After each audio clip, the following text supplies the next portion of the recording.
मध्य प्रदेश में भारतीय जनता पार्टी के लंबे शासनकाल के साथ ही एंटी इनकम्पेंसी हावी हो रही है। महंगाई, बेरोजगारी जैसे प्रमुख मुद्दे भाजपा को सता रहे हैं और शायद इस बार भारतीय जनता पार्टी महिलाओं पर केंद्रित करके अपने चुनाव को आगे बढ़ाएगी। नमस्कार, मैं हूं नीलेश स्थापक और आज हम चर्चा करेंगे भाजपा की आंशिक संशोधित रणनीति पर। भारतीय जनता पार्टी अब ऐसा लग रहा है जैसे मध्य प्रदेश में महिलाओं के सहारे अपनी चुनावी वैतरणी को पार करने के लिए रणनीति बना रही है और भाजपा के जो उम्मीदवार तय किए जा रहे हैं उसमें महिलाओं के 33% का आरक्षण हावी रहेगा। पिछले दिनों भाजपा की जो दिल्ली में बैठक हुई थी उसमें यह मुद्दा खासा जोर पर रहा और प्रत्याशियों के चयन को लेकर भी इस बात पर ध्यान दिया गया कि महिलाओं की भागीदारी प्रत्याशियों के तौर पर अधिक की जाए।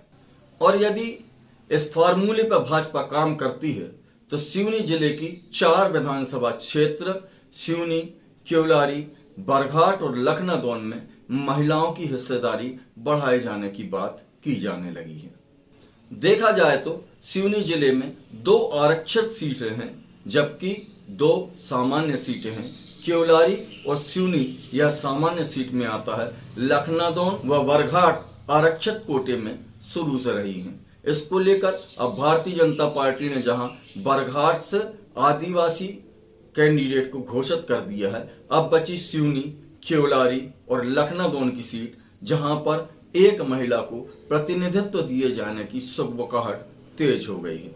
इस लिहाज से अगर देखा जाए तो सिवनी मुख्यालय में भारतीय जनता पार्टी की ओर से 2 महिला सशक्त कैंडिडेट अपना भाग्य आजमा सकती हैं जिन पर पार्टी विचार कर सकती है। पूर्व सांसद, पूर्व विधायक नीता पटेरिया और आरती शुक्ला जो पूर्व नगर पालिका की अध्यक्ष रही हैं, ये 2 नाम हैं जिस पर भारतीय जनता पार्टी विचार कर सकती है।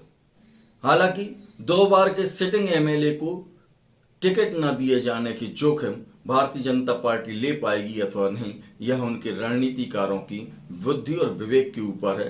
पर अगर महिला आरक्षण की अगर बात की जाए और महिलाओं को टिकट दिए जाने की बात की जाए तो सिवनी में भारतीय जनता पार्टी की ओर से सांसद रही एवं पूर्व विधायक रही नीता पटेरिया की दावेदारी सशक्त होती जा रही है।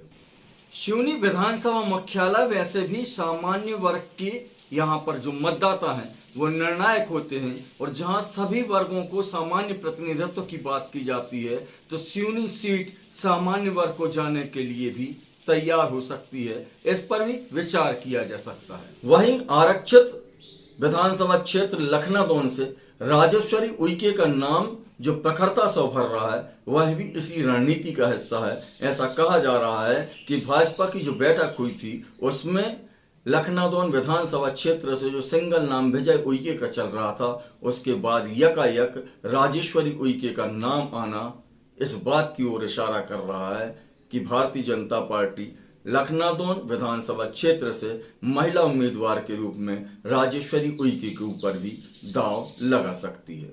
महिला आरक्षण के साथ साथ ओबीसी आरक्षण भी अब भारतीय जनता पार्टी का भूत की तरह पीछा कर रहा है क्योंकि पिछले दिनों से देखा जा रहा है कि ओबीसी आरक्षण जो 27% निर्धारित किया गया था उस पर भारतीय जनता पार्टी खरी नहीं उतर रही है। तो इस पर भी विचार किया जा रहा है और जहां कांग्रेस प्रत्याशियों के चयन में ओबीसी को 27% देने की अपनी रणनीति पर काम कर रही है, वहीं भारतीय जनता पार्टी भी अब ओबीसी वर्ग को रिझाने के लिए प्रत्याशियों के चयन में ओबीसी वर्ग को प्रतिनिधित्व दिए जाने के लिए भी विचार कर रही है। सिवनी विधानसभा क्षेत्र, लखनादौन विधानसभा क्षेत्र, केवलारी विधानसभा क्षेत्र और बरघाट विधानसभा क्षेत्र में सिर्फ एक केवलारी विधानसभा क्षेत्र है जहां पर ओबीसी के लिए अगर गजानन पंचेश्वर का नाम आगे आता है तो यह अति संयुक्ति नहीं है।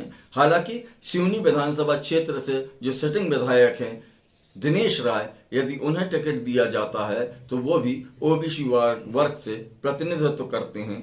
तो भारतीय जनता पार्टी इस तरह ओबीसी वर्ग को भी साधने का प्रयास कर सकती है। अभी पिछले दिनों जो भारतीय जनता पार्टी की पहली सूची जारी हुई थी जिसमें बरघाट विधानसभा क्षेत्र से आदिवासी आरक्षित सीट से कमल मुश्किलों को अपना प्रत्याशी बना चुकी है। अब क्योलारी, लखनादौन और सिवनी पर उनकी नजर है।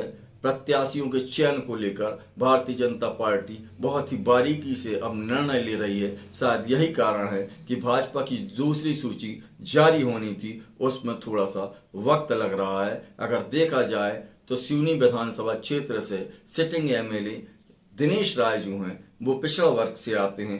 अन्यथा क्योलारी विधानसभा क्षेत्र से गजानंद पंचेश्वर के ऊपर भी दाव लगाकर ओबीसी वर्ग को प्रतिनिधित्व दिए जाने की योजना हो सकती है। कुल मिलाकर भाजपा महिला आरक्षण और ओबीसी वर्ग के आरक्षण को लेकर भी प्रत्याशियों के चयन में अब जरा बारीकी रख रही है, सावधानी भी रख रही है। और अगर देखा जाए तो अभी जो 3 विधानसभा क्षेत्र में जहां भाजपा के उम्मीदवार घोषित किए जाने हैं, तो जाति वर्ग का आरक्षण भी मायने रखेगा। और इसीलिए सभी की निगाह टिकी है कि अगला कैंडिडेट इन 3 विधानसभा क्षेत्रों से कौन हो सकता है। भाजपा के द्वारा अभी 3 विधानसभा क्षेत्रों के लिए मंथन को लगभग अमली जामा दे दिया गया है और 1-2 दिन में ऐसा कहा जा रहा है कि सीटें फाइनल कर दी जाएगी, जिसमें लखनादौन विधानसभा क्षेत्र का नाम भी आएगा। लखनादौन विधानसभा का प्रत्याशी भी घोषित किया जाएगा, जिसको लेकर राजनीतिक गलियारों में किस्म किस्म की चर्चाएं हो रही हैं। पर एक इस सीट से विजय उइके के साथ आदिवासी महिला नेत्री के रूप में राजेश्वरी उइके का नाम ऊपर आने से भी राजनीतिक हलचल बढ़ गई है। वहीं सिवनी विधानसभा क्षेत्र से जहां भाजपा का सिटिंग एमएलए है, वहां पर भी प्रत्याशी परिवर्तन की बात को राजनीतिक पंडित काफी आग लगा रहे हैं, काफी सुनगुन हो रही है।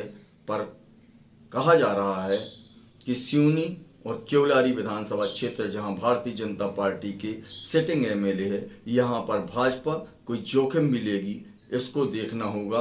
परंतु राजनीतिक रूप से यह चर्चा चल रही है कि इन सीटों पर भी उलटफेर हो सकता है। हालांकि भाजपा की जो दूसरी सूची आएगी उसमें लखनादौन विधानसभा क्षेत्र के लिए नाम तय माने जा रहे हैं। सिवनी और क्योलारी विधानसभा क्षेत्र को अगली सूची में डाल दिया जाएगा।